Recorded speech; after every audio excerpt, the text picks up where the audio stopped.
We are following breaking news here on CBS Sports HQ. Alabama star left tackle Evan Neal is going pro. He is bypassing his senior season, declaring for the NFL draft. Neal, a former five-star prospect, was a consensus first-team All-American last season, and he is a potential top 5 pick in April at the draft. He has started all over the offensive line for Alabama at guard, both tackle spots for the Crimson Tide since 2019. Helped clear running lanes for Najee Harris last year and Brian Robinson this past season.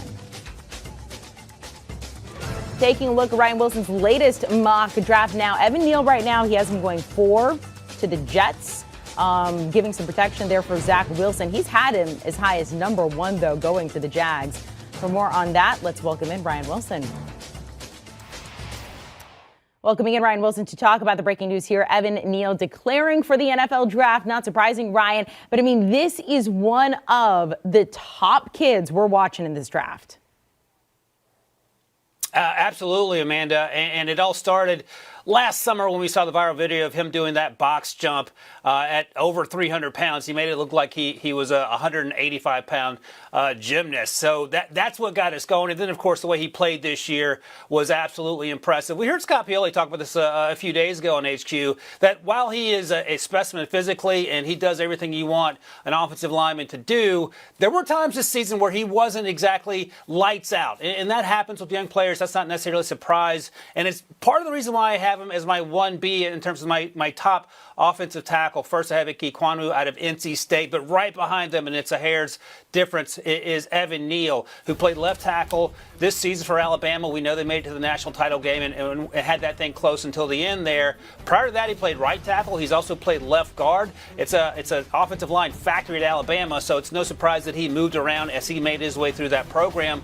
And I liken him to being, if you split the difference between Jedrick Wells, who was a top 6 pick for the Browns a few years ago, played solely right tackle at Alabama, moved to left tackle and had a lot of success for Cleveland when he was healthy. And then between Alex Leatherwood, who was a mid-round pick last year for the Raiders in the first round. And that drew some criticism, and we'll see how that plays out. But Leatherwood has already moved from left tackle inside to guard this season for the Raiders, so you can question whether that was a great pick or not. That said, that's where I slot Evan Neal. A little bit closer to Jedrick Wills, but above Alex Leatherwood, but still a top 5 pick. And you note that I had the Jets taking him because the Jets, as we can all agree, need to continue to protect Zach Wilson. Absolutely. And Ryan, I did mention in a past draft you had him going as high as number 1. I mean, realistically, you mentioned top 5. Where do you see him going? Is it just for need, or somebody comes along and like, hey, I got to have this guy? Number 1 isn't outside the realm of possibility for either he or Ikwanu.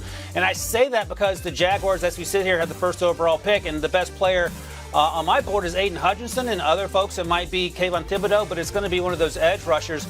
And the issue for the Jaguars is they've taken an edge rusher in 2 of the last 3 drafts with that first-round pick, Josh Allen and Caleb Chason.